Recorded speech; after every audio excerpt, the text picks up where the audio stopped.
Per my best friend, Vic Lombardi, I present you the only positive thing that happened Saturday night. Baker Mayfield sensually undressing Philip Lindsay on the field. A naked Baker Mayfield and a naked Philip Lindsay star in the blockbuster adult film of the year, Underdongs. Welcome to That's Good Sports. I'm Brandon. I've never felt so betrayed, Perna. My other best friend, punter Britton Colquitt, just had to rub this victory in all of our faces with this kiss of death to Broncos fans as Cleveland defeated Denver with the final sack on Case Keenum. How dare you, Colquitt? I used to say, you don't quit on Colquitt, but guess what, buddy? Like cigarettes, I quit on Colquitt. I fucking quit on Colquitt. I also quit on the Broncos last night.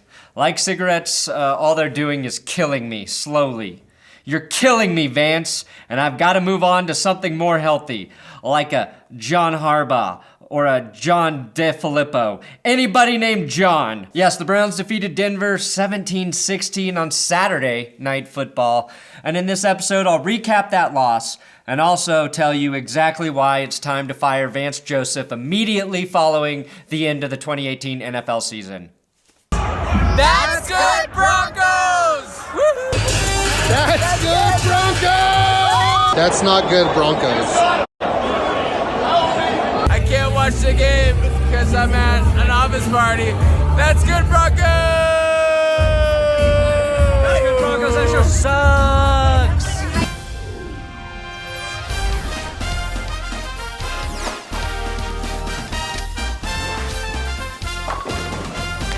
Please make sure you subscribe to this lovely YouTube channel and just do that. Also, I have Big Dick Patreon shout-outs for new supporters. Kevin Gress and Anthony Piediamonte. Patreon.com/ThatsGoodSports. You can donate to my channel there. That's how I make a living. That's how this wonderful, wonderful football content is able to continue season after season.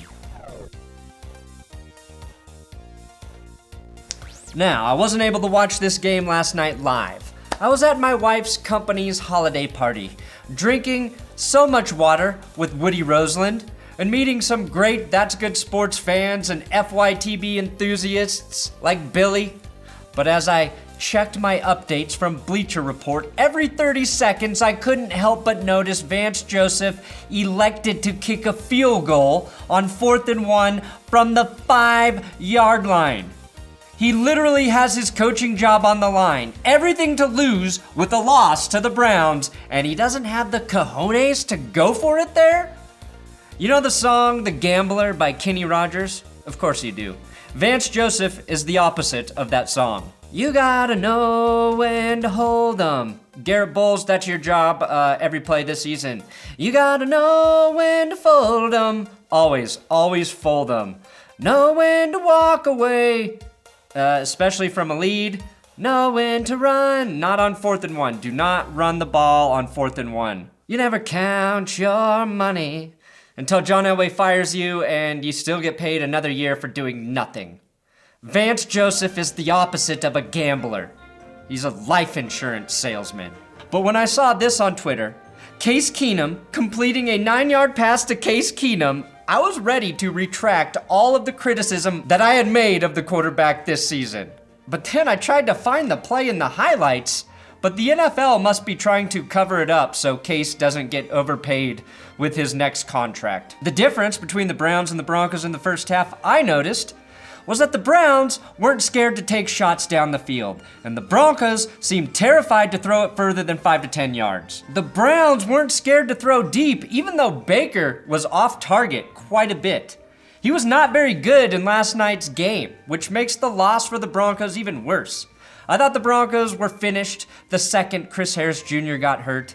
Doubled down on that feeling when Emmanuel Sanders went down with his injury, and was confirmed of my suspicions in this loss. Before I clamor to have Vance fired, I have to say, even with a battered team, Denver has had a chance to win these last 2 weeks. But the ineptitude of how to manage a game when it's close is what's really starting to show as a major weakness for Vance Joseph. as is Bill Musgrave and Case Keenum's ability to execute the first 10 scripted plays of the game. If Musgrave is writing a script every week, it must be 2018's Gotti, with 0% on Rotten Tomatoes. Predictably bad, with 0 surprises for the defense, desperately acted by the players trying to make something happen with no real direction from their head coach. The Broncos cranked out 2 3-and-outs to start the game, something they have mastered over the last 3 seasons. In between those 3-and-outs, the Baltimore bust, Brashard Perryman, hauled in a great touchdown catch over Tremaine Brock, who actually had good position. Who the hell does Perryman think he is with a contested catch like that? DeAndre Hopkins? Oh man, Hopkins is so good. Another thing to die Saturday night, along with the Broncos' postseason hopes, was Wadmania on this booming 37-yard punt by Colby Wadman. Look, it's easy to only focus on the negatives because there are so many negatives. But one positive thing I think is happening for the Broncos is that the young players are getting good game experience. Especially, I would say, the receivers. Deshaun Hamilton, Tim Patrick, and Courtland Sutton, although not yet consistent in their play, are showing the ability to be effective receivers in the NFL, I think.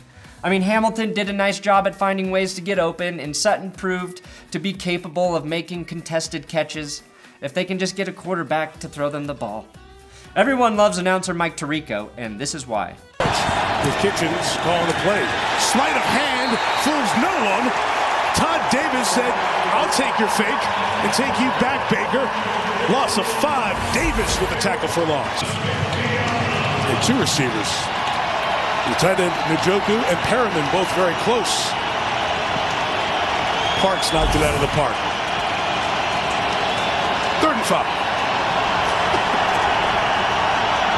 Nice outfit. He just says mundanely weird shit from time to time. He's like a Dan Fouts who doesn't try too hard, you know? The real tragedy in this game, though, was Bradley Chubb may have had a half sack negated because of a bullshit hold called on Justin Simmons. That's not a hold. That's legal contact within 5 yards. That was the 3rd defensive holding penalty on that drive, and Vance made the same face he's going to be making in 2 weeks when he gets fired. The officials in this game decided right from the get-go that the Broncos would not be allowed to play defense in the secondary, even though that was already going to happen. It felt like there was a holding call every other fucking play. Don't even get me started on refereeing this season. Jesus Lord. Say what you want about Baker Mayfield and Case Keenum. These 2 guys are competitors, going toe for toe with each other, trying to throw more interceptions than the next guy in the final 2 minutes of the first half. Safety Jabril Peppers picked off Case Keenum here, just as I predicted he would in my prediction episode. Maybe that was a bit of an underthrow by Keenum, and maybe a misplay on the ball by Sutton. I don't know. Then Baker Mayfield kindly gave Diamante Thomas his first career NFL interception on the 3-yard line right before the half concluded. Just a tremendous throw by Baker to show Keenum who the real big dick QB was in that game. The Browns started the second half with a drive that took 9 minutes off the clock, which is extremely unnecessary with the Broncos offense on the sideline.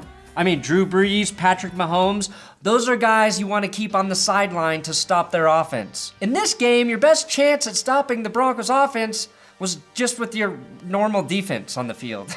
It took Cleveland 9 fucking minutes to travel like 35 yards, only so Baker Mayfield could fumble the ball on an Adam Gotcha sack.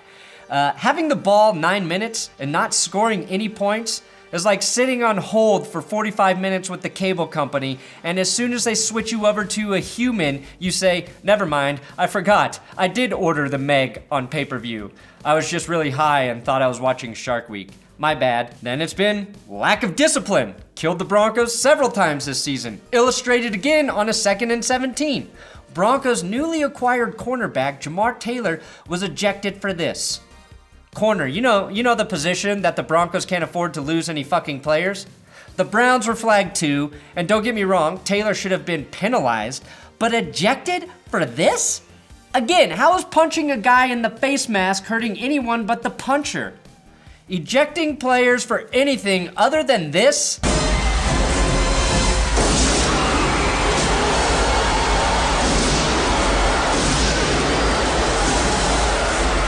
makes the NFL look soft. Real soft.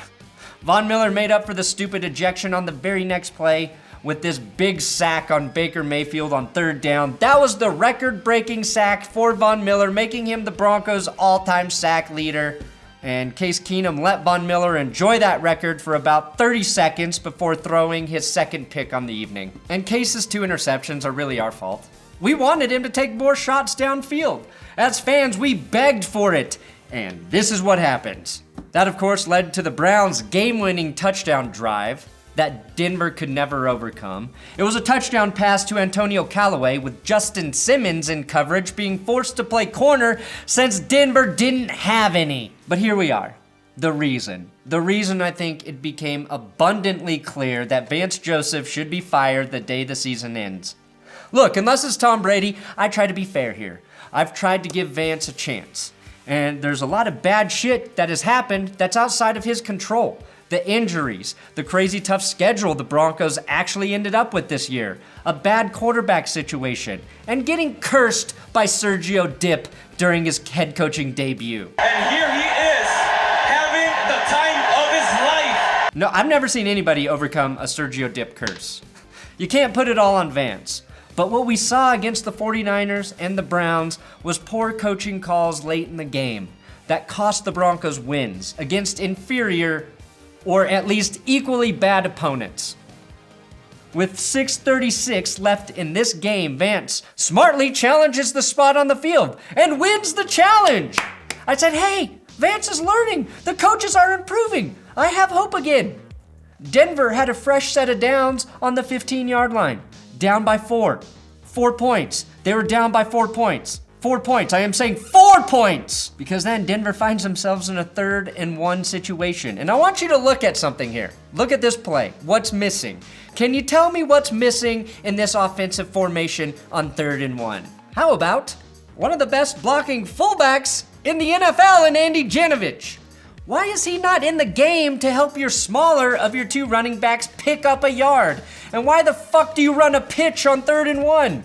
None of it makes sense. Run it inside, or hand it to Jano like you did last week, or do a quarterback sneak, or hand it to your power back Royce Freeman, who had the 4th most yards after contact heading into this game. Nothing about this play makes any goddamn sense. I get Vance Joseph didn't have confidence in the offense to go for it on 4th and 1 after that. And I said, you always take the points. Except when you are in this situation down by 4. Your season is on the line. Your job is on the line. And you lose by kicking a field goal from the 6-yard line. It is gutless. That's a gutless call. And I mean that in the nicest way possible. Vance simply doesn't have the confidence to be a good head coach. He's thinking about these decisions too much. As a head coach, you just need to instinctively know what to do in those situations. I understand the defense was playing pretty good football, but if you believe your defense can get you the ball back one more time, why do you not trust them to do the same if you don't pick up the 1st down and have the Browns pinned on the 5-fucking-yard line? Again, it doesn't make sense. It's almost as stupid as Greg Williams calling a timeout right as Baker Mayfield gets the Broncos to jump on their 4th and 1.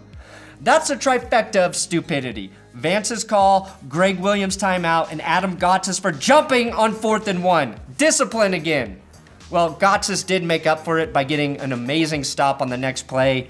Gotsis actually had a really good game.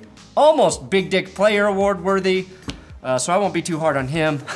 The Broncos got to midfield and then stalled again because Case Keenum was off target. I'm so angry about this throw, I can't even enjoy saying Matt across the middle because the ball was out of reach. Those are easy throws, and Keenum fires it too hard and too wide. Then the Browns blitz on back-to-back plays to end the game. Bill Musgrave and Case Keenum failed miserably to identify that final blitz. Even though the Browns telegraphed it for them, it's just sloppy identification of defenses. It's on Keenum, it's on Musgrave there. I can see these things, and I'm not actually smart enough to know what the fuck I'm talking about. So, I think it's safe to say, Vance, and I hope you defensive coordinate well somewhere else. And Elway needs to move on. I don't know who those options are. We'll get into them later in the season. I mean, after the season, we'll take a look who actually becomes available, and I don't know. I mean, the Broncos need a head coach, they need a quarterback. You get those two things, team starts to be better. Team can get good real quick. Look at the Colts with Frank Reich and Andrew Luck. We need the Colts to give us another quarterback, is what I'm fucking saying. You gotta know when to hold 'em. Know when to fold 'em. You fucking give the game up, cause you're fucking done. Fuck, yeah.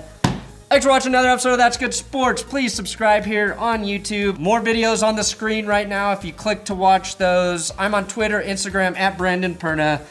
And I am sorry this is how it had to end, Broncos fans. But I'm actually happy for the Browns. You guys have suffered long enough. We're rooting for you, kinda.